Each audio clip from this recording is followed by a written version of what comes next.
अस्सलामुअलैकुम दोस्तों, आज की इस वीडियो में हम first year chemistry chapter number 3 atomic structure के एक टॉपिक को डिस्कस करने जा रहे हैं। उस टॉपिक का नाम है रदरफोर्ड एक्सपेरिमेंट। और इसी लेक्चर में हम रदरफोर्ड के एक्सपेरिमेंट के साथ साथ हम जो है उसके एटॉमिक मॉडल को भी साथ साथ डिस्कस करेंगे। तो इस लेक्चर को शुरू करने से पहले एज यूजुअल आपको बताते चलें कि ये लेक्चर डॉक्टर लियसगढ़ की तरफ से डिलीवर किया जा रहा है और ये हमारे यूट्यूब चैनल सिनबॉट टीचिंग पर अपलोड किया गया है। अगर आपने अब तक हमारे इस चैनल को सब्सक्राइब नहीं किया तो काइंडली आज ही आप हमारे इस चैनल को सब्सक्राइब करें, साथ ही साथ बेल आइकन को लाजमी क्लिक करें ताकि हमारी अपलोड करदा तमाम वीडियोस की नोटिफिकेशन आपको रिसीव हो सके। तो आइए हम स्टार्ट करते हैं रदरफोर्ड एक्सपेरिमेंट। रदरफोर्ड एक्सपेरिमेंट, याद रहे ये सवाल पेपर में आ सकता है, डिस्कवरी ऑफ न्यूक्लियस के नाम से भी आ सकता है कि न्यूक्लियस की डिस्कवरी कैसे हुई। या पेपर में आ जाता है स्कैटरिंग ऑफ अल्फा पार्टिकल, आप एक्सप्लेन करें स्कैटरिंग ऑफ अल्फा पार्टिकल के एक्सपेरिमेंट को। तो ये तीनों बातें वही हैं, रदरफोर्ड एटॉमिक मॉडल्स या रदरफोर्ड एक्सपेरिमेंट आपसे पूछा जाए और इसी तरीके से स्कैटरिंग ऑफ अल्फा पार्टिकल पूछा जाए या डिस्कवरी ऑफ न्यूक्लियस अगर आपसे कहा जाए तो आप समझ जाइएगा कि ये सेम टॉपिक के बारे में पूछा गया। आइए सबसे पहले हम इंट्रोडक्शन की बात करते हैं, फिर डायग्राम की मदद से समझते हैं। इन 1911 Rutherford scattered alpha particles on thin foil of gold and provided evidence about the arrangement of the fundamental particles electron, proton and neutron in an atom। याद रहे इससे पहले रदरफोर्ड के इस एटॉमिक मॉडल से पहले इलेक्ट्रॉन डिस्कवर हो चुका था जिसका हम ऑलरेडी लेक्चर रिकॉर्ड कर चुके हैं, प्रोटॉन डिस्कवर हो चुका था, न्यूट्रॉन डिस्कवर हो चुका था। लेकिन रदरफोर्ड एक पहला साइंसदान था जिसने सबसे पहले इनकी अरेंजमेंट के बारे में बताया कि एटम के अंदर ये किस तरीके से आपस में अरेंज होते हैं। ये रदरफोर्ड के इस एक्सपेरिमेंट से पता चलता है। तो अब रदरफोर्ड के आइए देखते हैं इस एक्सपेरिमेंट में क्या उसने बताया। रदरफोर्ड ने क्या किया, गोल्ड फॉइल होता है ना, एक बारीक सी लेयर होती है किसी भी मेटल की, जैसे मिठाई होती है ना, मिठाई के ऊपर जो है वो एल्यूमिनियम की फॉइल लगी हुई होती है, वैसे इसने गोल्ड फॉइल ली और इसने एक रेडियो एक्टिव सब्सटेंस लिया जो कि अल्फा पार्टिकल प्रोड्यूस करने की सलाहियत रखता है, उसको लेड चेंबर के अंदर रखा, साथ ही साथ गोल्ड फॉइल को फोटोग्राफिक प्लेट के बिल्कुल बीच में रख दिया। अब उसने क्या किया, अब देखो याद रखिएगा अल्फा पार्टिकल चार्ज पार्टिकल है और चार्ज पार्टिकल जब भी फोटोग्राफिक प्लेट से जब टकराएगा तो क्या प्रोड्यूस होगी, चमक प्रोड्यूस होगी। हुआ ये कि जब उसने अल्फा पार्टिकल को जैसे ही गोल्ड फॉइल से, देखो बिल्कुल स्ट्रेट लाइन में आ रहा है अल्फा पार्टिकल को उसने जैसे ही गोल्ड फॉइल से स्ट्राइक किए तो उसने ये देखा कि ज्यादातर अल्फा पार्टिकल जो है वो गोल्ड फॉइल से गुजर गया, क्योंकि जितनी चमक जो है वो गोल्ड फॉइल रखते वक्त प्रोड्यूस हो रही थी ना, गोल्ड फॉइल को अगर हटा दो फिर भी अल्फा पार्टिकल के टकराने की वजह से यहाँ चमक प्रोड्यूस होगी। और गोल्ड फॉइल को जब मैं सामने रख रहा था और रदरफोर्ड जब सामने रख रहा था तो हुआ ये कि ये चमक में मामूली सी कमी है, तकरीबन वही चमक प्रोड्यूस थी। तो रदरफोर्ड ने कहा ज्यादातर अल्फा पार्टिकल तो गोल्ड फॉइल से गुजर गए और बिल्कुल मामूली सी चमक जो है फ्लोरेसेंस यहाँ प्रोड्यूस होते हुए देखी, यहाँ प्रोड्यूस होते हुए देखी, यहाँ प्रोड्यूस होते हुए देखी, यहाँ प्रोड्यूस होते हुए देखी। मतलब इतना कि 8000 गुना कम इनकी इंटेंसिटी थी इस चमक में और इस चमक में 8000 गुना का फर्क था। तो रदरफोर्ड ने ये कहा कि ज्यादातर अल्फा पार्टिकल जो है वो गोल्ड फॉइल से क्या हो गए, गुजर गए और हर 8000 में से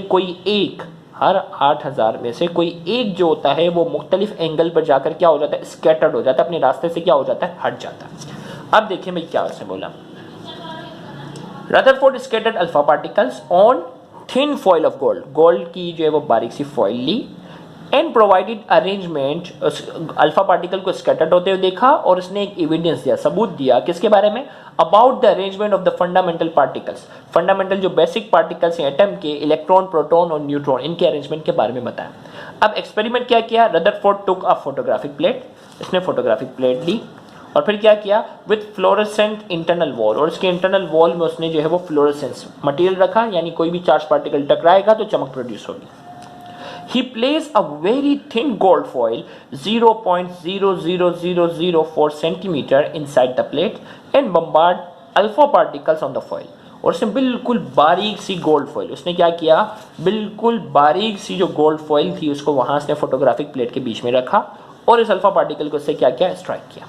अब उसने क्या ऑब्जर्व किया, हम उसकी बात करते हैं, ऑब्जर्वेशन की बात करते हैं।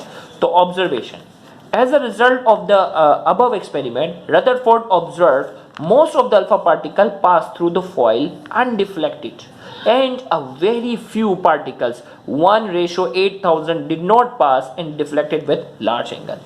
उसने ये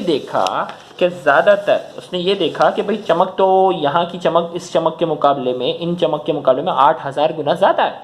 तो उसने कहा कि ज़्यादातर अल्फा पार्टिकल गोल्डफील्ड से गुजर गए और बिल्कुल मामूली से हर 8000 में से कोई एक आध जो है वो अपने रास्ते से क्या हो जाता है, हट जाता है। उसने ये ऑब्जर्व किया और इस ऑब्जर्व की बेस पर उसने कुछ पॉइंट्स पेश किए जो कि रदरफोर्ड एटॉमिक मॉडल या रदरफोर्ड अजम्पशन के नाम से जाने जाता है। अब उसने क्या पॉइंट पेश किया अपनी ऑब्जर्वेशन की बेस पे? Number 1, most of the space of the atom is empty. इसने कहा एटम का ज्यादातर स्पेस जो है वो क्या है, खाली है, इसी वजह से ज्यादातर अल्फा पार्टिकल तो गुजर गए।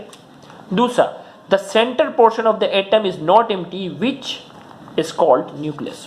और उसने कहा कि एटम का जो सेंटर वाला हिस्सा है ना वो खाली नहीं है, और उसे रदरफोर्ड ने सबसे पहले उसे नाम दिया न्यूक्लियस का। एटम का जो सेंटर वाला हिस्सा है वो खाली नहीं है और रदरफोर्ड ने उसे नाम दिया न्यूक्लियस का। The size of the nucleus is very small as compare to the size of atom.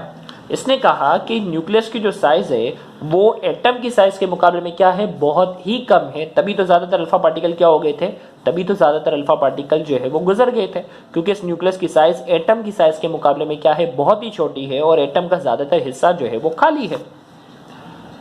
Nucleus has positive charge. Nucleus के ऊपर जो चार्ज है वो क्या है, पॉजिटिव है। क्यों पॉजिटिव है? क्योंकि बिल्कुल मामूली से अल्फा पार्टिकल्स जो थे वो अपने रास्ते से हट रहे थे, क्योंकि अल्फा पार्टिकल के ऊपर भी कौन सा चार्ज है, अल्फा। देखो इतने सारे अल्फा पार्टिकल गुजर गए, लेकिन बिल्कुल मामूली से अल्फा पार्टिकल अपने रास्ते से हट रहे हैं। अल्फा पार्टिकल के ऊपर पॉजिटिव चार्ज है तो न्यूक्लियस के ऊपर भी क्या होगा, पॉजिटिव होगा, तभी अल्फा पार्टिकल जो कुछ थे वो अपने रास्ते से हट रहे थे।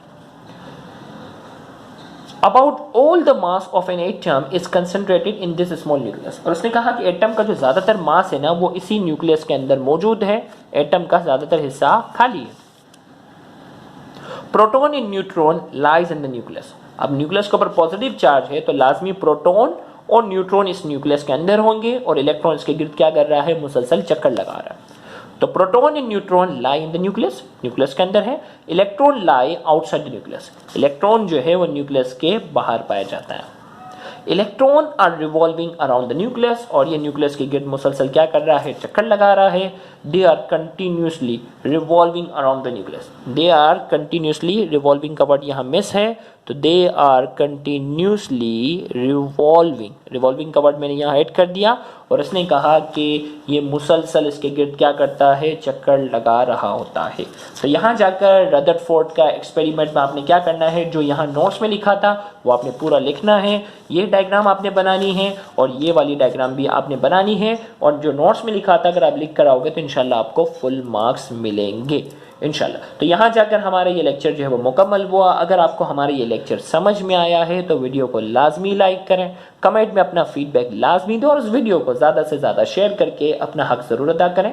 याद रहे बहुत से ऐसे स्टूडेंट हैं जो गवर्नमेंट कॉलेजेस के बाद एक्सपेंसिव कोचिंग सेंटर्स को अफोर्ड करने की सलाहियत नहीं रखते, तो आपका इन वीडियोज़ को ज़्यादा से ज़्यादा शेयर करना, उन तक पहुँचाना आपके लिए सदका जारिया बन सकता है। Thank you very much. अल्लाह हाफ़िज़।